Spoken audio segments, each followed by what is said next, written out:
Hey guys, mabuhay maligayang pagbabalik sa aking YouTube channel. My God, it's 1:20 a.m. But anyways, sabi niya, walang pinipiling oras ang pagkukwento ng mga kwento, pagkukwento ng mga balita at ng mga story. Of course, kuha itong mga video na to sa birthday party ni Julia Barreto sa Shangri-La sa May the 4th, of course.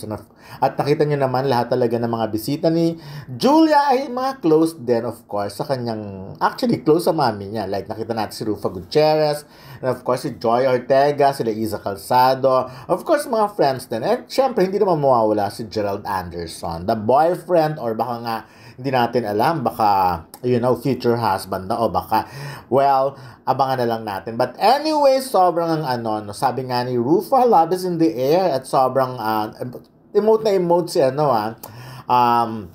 eto si Julia Barreto sa birthday gift ng kanyang boyfriend na si Gerald. So, para as if naman, alam naman natin ng capacity ni Julia na kaya na niyang bumili at this point ng mga gift, ng mga items, sa mga bagay-bagay na gusto niya. Pero iba kasi pag galing kay Gerald talaga sa kanyang boyfriend, nagiging emotional siya. Kaya lang, so yun, what is di ba? Actually, alam naman natin kung ano yon, di ba? Si Julia kasi, before pa lang naman parang Christmas pa lang, yung first year pa lang nila, nakita naman natin na very generous talaga si Gerald kay Julia. At syempre, bakit naman hindi? Girlfriend mo naman yun, at future wife mo naman yun. So, as much as possible, kung ano makakapagpasaya sa kanya, especially kung siya naman talaga ang center ng happiness mo, why not? Bigay ang dapat ibigay. And I'm sure naman, nare-reciprocate naman yon. Si Julia naman ay nabibigyan din ng happiness talaga si Gerald. So, ayan. But anyway, guys, before anything else, ano ba masasabi niyo sa book ni Gerald Anderson? Medyo, on my part, of course, he's very good looking. Alam naman natin yun. Pero kaya lang, naninibago lang ako, nasa gitna yung hati. Parang naalala ko tuloy yung teleserye niya dati, di ba? Pero syempre, kanya-kanya naman yan. Wala namang pakialam. Hindi naman masyadong si Gerald conscious sa looks niya dahil confident naman siya kung gaano siya kagwapo. So, si Gerald naman ay typical na alam naman natin yung yung ganun dating.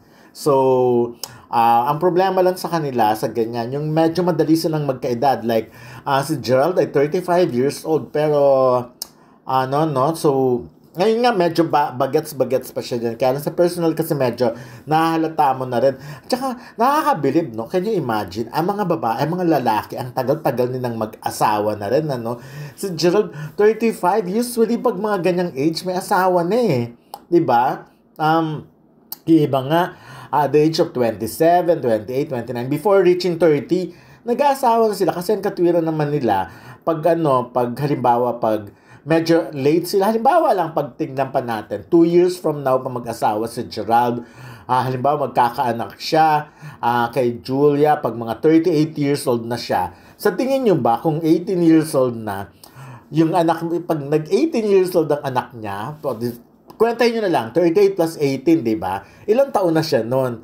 So, yun ang ina-avoid ng iba Kaya yung iba gusto mag-asawa as early, medyo hanggang 30, para nasa 50s pa lang sila pag halimbawa nag-2021 yung anak nila. So, sa case ni Gerald, kung by 38 pa siya magkakaanak, halimbawa lang 38 plus 20, 38 for 58. Di ba, konti na ng senior citizen na siya. Pero ngayon naman medyo mahaba-haba na. Si Gerald naman ay very athletic. So, alam naman natin inaalagaan niya ang sarili niya. Pero anyways, ayan, basta very ang happy-happy ni Julia Barreto. Lagi naman mula nung naging boyfriend niya si Gerald, ibang-iba ang kaligayahan niya. Talagang parang fulfilled siya bilang girlfriend. Sa career, aminin natin, hindi naman talaga ganun. Although, ang daming project ni Julia, kaya lang syempre, hindi niya ma-hit talaga yung pang box office. Hindi ko alam kung ano pang nagiging problema. Ang ganda naman niya. Yun nga lang siguro, intimidating ang beauty niya, hindi masyadong ng mga fans. Hindi siya yung parang malakas yung charisma sa mga fans. Kasi, can you imagine, ang dami nang binigay na project sa kanya, sa pelikula, pero unfortunately, hindi talaga na-reach yung pinaka-goal na dapat Yung kumbaga, hindi siya na-elevate as box office star. So, anyways, Unlike sila Nadine Lustre, di ba? Sila Catherine Bernardo. Although, syempre, ibang liga naman yon.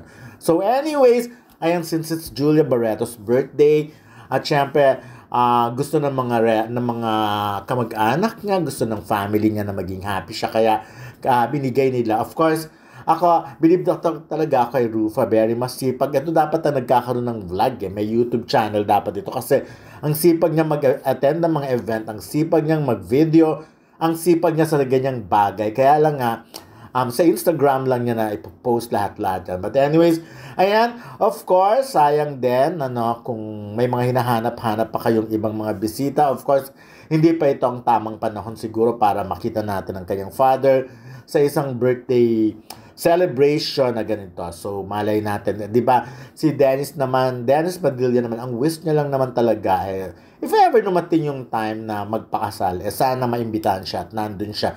At syempre, so father, gusto niya na siyang maggatid. Anyways, ayan, love is in the air nga. Kala mo Valentine pag magkasama si Gerald at si Julia. O, di ba? May bongga ang tukaan nila. So, yun na lang. Happy birthday at mukhang happy naman talaga si Julia Barreto sa buhay niya ngayon kasi hodang may gawin man siya. Actually, si Julia transition niya talaga, nagiging businesswoman siya. Gusto niya mag-focus na rin sa mga negosyo. As much as possible, pinaghahandaan na rin niya. Alam naman ng showbiz ngayon, ang bilis-bilis ng mga transition, ang bilis sumikat, ang bilis malaos, ang bilis ng mga pangyayari. Yun na lang, happy birthday, Julia Barreto.